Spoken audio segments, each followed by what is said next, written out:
According to reliable government sources, the ETCA will not be signed until conclusion of Indian parliamentary elections.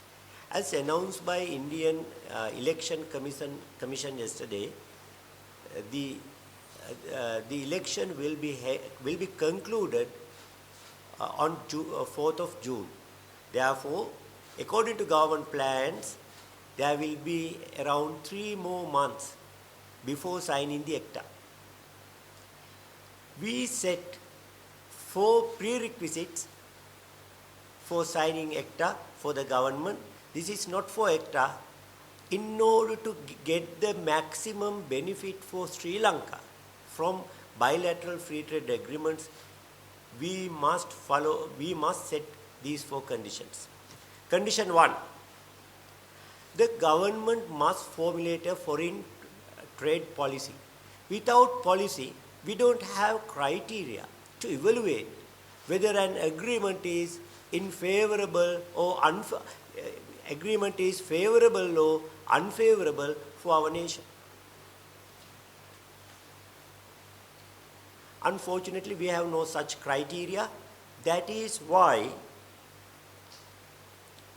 when we negotiate for a trade agreement, we end up with agreements unfavorable to the nation. Condition number 2, we haven't enacted an Act of Parliament by setting the procedure for signing a bilateral free trade agreement. Because that is why previous governments were able to secretly sign free trade agreements.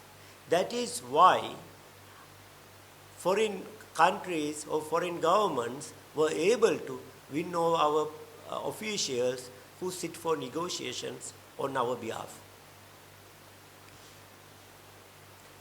Condition number 3, the enacted procedure must contain a rule that the draft agreement must be published at least 1 month before the signing.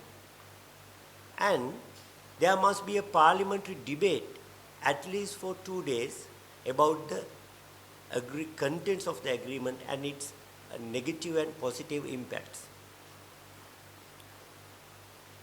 The government recently signed a free trade agreement with Thailand. Nobody knows the contents. Recently, a group of professionals have requested a copy of draft agreement of ETCA.